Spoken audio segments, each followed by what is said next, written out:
تندرست تھے، نوجوان تھے، لیکن آج وہ نظر نہیں آ رہے ہیں، موت کے منہ میں چلے گئے اور کل ہمیں بھی جانا ہے۔ تو اے انسان، آخر تم کس بات پر غرور کر رہے ہو؟ کیوں نہیں ہمیں موت کی یاد آتی؟ کیوں نہیں ہم قبر کی تیاری کرتے ہیں؟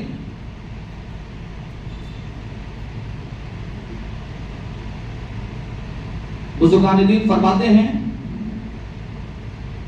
کہ قبر کی منزل جو ہے یہ سب سے پہلی منزل ہے، اور جو قبر کی منزل کو طے کر لیا، جو قبر کی منزل جس کی آسان ہو گئی، اب سارے منزلات اس کے آسان ہوتے نظر آئیں گے، ساری منزلیں آسان ہو جائیں گی۔ یہی پہلی منزل ہے، اور جو یہی پھنس گیا وہ پھر آگے کہاں جا پائے گا؟ جب ایک میت کو قبر میں لٹایا جاتا ہے اور جب اس کے احباب عزیز و اقارب جب مٹی ڈال کر کے واپس چلے جاتے ہیں، اب آپ اندازہ کرو کہ کتنی تنگ جگہ رہتی ہے، کتنی تنگ جگہ ہوتی ہے قبر میں، بالکل اندھیری کوٹھری، کچھ نظر نہیں آتا، آپ اس میں ہاتھ بھی نہ پھیلا سکے، ہاتھ اگر آپ پھیلائے تو دونوں آپس میں تو دونوں ہاتھ دونوں دیوار میں ٹکراتے ہیں، اگر اوپر کرو تو اوپر تختے کو ٹکرائے گا، کتنی تنگ جگہ۔ اور بمبئی میں تو اس سے بھی تنگ جگہ ملتی ہے۔ الحمدللہ ہم لوگوں کے وہاں تو یوپی وغیرہ میں ہم نے دیکھا ہے کہ ہم لوگوں کے یہاں جو قبر تیار ہوتی ہے تو الحمدللہ اتنی گہرائی رہتی ہے کہ آدمی آرام سے اس میں بیٹھ سکے، اور چوڑائی بھی تھوڑی زیادہ ہے، اور یہاں پر اتنی تنگ جگہ ہوتی ہے، اور وہ بھی 6 مہینے کے لیے ٹیمپریری طور پر بنایا جاتا ہے، چونکہ جگہ کی قلت ہے، 6 مہینے کے بعد پھر دوسرے کو اس جگہ پہ دفن کرنا ہے۔ بس تھوڑا سا کھڈا کھودا اور اتنی تنگ کر دیتے ہیں، اور تختہ ایسا لگاتے ہیں کہ آپ کے جسم کو بالکل، مردے کے جسم کو بالکل ٹچ ہو کر کے لگتا ہے۔ جو برگے لگاتے ہیں، جو تختہ لگاتے ہیں نا، وہ بالکل ٹچ ہو کے رہتا ہے، وہ ہاتھ پھیلا بھی نہیں سکتا ہے، ہاتھ کو اپنی جگہ سے وہ ہٹا بھی نہیں سکتا ہے، یہ حالت ہے۔ تو آپ اندازہ کرو، اس میں آپ کروٹ لینا چاہو تو نہیں لے سکتے ہو، ہاتھ پھیلانا چاہو تو نہیں پھیلا سکتے ہو، اتنی تنگ جگہ۔ اللہ اکبر، اگر آپ کے اعمال اچھے ہوں گے تو جن کے اعمال اچھے ہوں گے، قبر میں 3 سوالات ہوتے ہیں، منکر اور نکیر 2 فرشتے ہوتے ہیں، 2 فرشتے آئیں گے، اور ان فرشتوں کا کی کیفیت کیا ہوگی، ان کی حالت کیا ہوگی؟ حدیث پاک میں آتا ہے کہ وہ فرشتے اتنے ان کے بھیانک شکل والے ہوتے ہیں، اتنے ڈراؤنے شکل والے ہوتے ہیں، اللہ اکبر، ان کے بڑے بڑے دانت، بڑے بڑے ناخن، بڑے بڑے بال، اور ان کی آنکھوں سے آگ کے شعلے نکلتے ہوں گے، اللہ اکبر۔ جب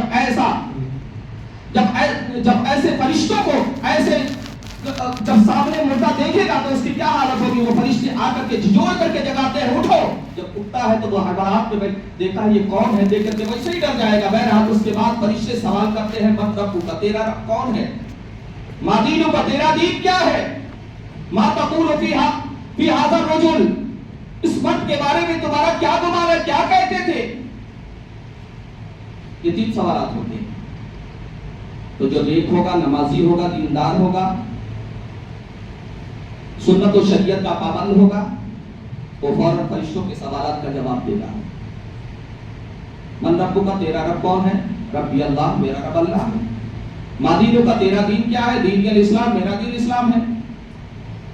ما تقول فی ھذا الرجل، اس مرد کے بارے میں تم کیا کہتے تھے؟ تو وہ کہے گا ہوا رسول اللہ صلی اللہ تعالی علیہ وسلم، یہ رسول اللہ صلی اللہ تعالی علیہ وسلم ہے جن کا میں کلمہ پڑھتا تھا۔ جب سوالات کے جواب دے دے گا تو ایک ندا ہوگی کہ اے فرشتوں، میرا بندہ سچ کہتا ہے، اس کے لیے قبر کو کشادہ کر دو۔ سبحان اللہ، سبحان اللہ۔ قبر کو کشادہ کر دیا جائے گا، یہاں تک کہ روایت میں آتا ہے کہ جہاں تک اس کی نگاہ جائے گی وہاں تک قبر کو چوڑا کر دیا جائے گا۔ سبحان اللہ۔ اور اس کے لیے ندا ہوگی کہ اس کو جنتی لباس پہنا دو، جنتی بستر بچھا دو اس کے لیے، اور حکم ہوتا ہے نم کنومۃ العروس، سو جا جس طرح سے دلہن سویا کرتی ہے۔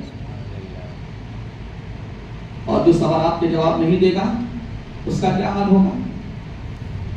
اس کو قبر دبائے گی، چاروں طرف سے قبر کو تنگ کر دیا جائے گا، اور اس طرح سے کہ پسلیاں ٹوٹ کر کے آپس میں ایک دوسرے سے پیوست ہو جائیں گی، اور اس پر جہنم کی کھڑکیاں کھول دی جائیں گی، جہنمی لباس پہنایا جائے گا، اور پھر اس کے اوپر سانپ، بچھو اور دیگر جانور، موذی جانور اس کے اوپر مسلط کر دیے جائیں گے. وہ عذاب دیتے رہیں گے، وہ ڈستے رہیں گے، اسے تکلیف پہنچاتے رہیں گے. اور فرشتے مقرر کر دیے جائیں گے. جو ہتھوڑا ہوگا ہتھوڑے سے ماریں گے، وہ زمین کے اندر پھنسے گا اور پھر نکالیں گے، پھر ماریں گے. یہ عادت ہوگی قبر کی. ہم کو تو لگتا ہے کہ بڑا آسان ہے، بڑی آسان ہے، بس موت آئی ختم، اس کے بعد سے کچھ نہیں ہونے والا ہے. حالانکہ یہ قیامت تک اسی طریقے سے ہمارے اوپر عذاب ہوتا رہے گا. اور یہ سمجھتے ہیں کہ بھائی روح نکل گئی، جسم سڑ کر گل کر کے ختم ہو گیا، معاملہ ختم ہو گیا. نہیں، بلکہ جسم سے اس روح کا تعلق ہمیشہ باقی رہتا ہے. اور جسم کو جب تکلیف پہنچتی ہے تو اس روح کو بھی تکلیف پہنچتی ہے. ایسا نہیں ہے کہ بس روح ادھر ادھر بھٹک رہی ہے، کہیں کتا بنے گا، کہیں شیر بنے گا، ہاتھی بنے گا، گھوڑا بنے گا. ایسا کچھ نہیں ہے جسے آواز امن کہا کرتے ہیں دوسرے مذہب میں لوگ. ایسا نہیں ہے. جو روح جس کی ہے اسی کے بدن میں پھر واپس پلٹائی جائے گی. یہ روح کسی اور دوسرے کے بدن میں نہیں جائے گی، ہاتھی گھوڑا نہیں بنے گا، بلکہ وہی روح اسی کے جسم میں پلٹائی جائے گی، پلٹے گی، اور اسی روح سے وہ زندہ ہوگا. اور جب عذاب ہوتا ہے تو اس روح پر بھی اور اس کے بدن پر بھی. اور آرام ملتا ہے تو روح کو بھی آرام ملتا ہے، بدن کو بھی آرام ملتا ہے. تو میرے عزیزوں قبر کی تیاری کرو، اس لیے کہ بڑا بھیانک منظر ہے وہ، اور کسی کو معلوم نہیں.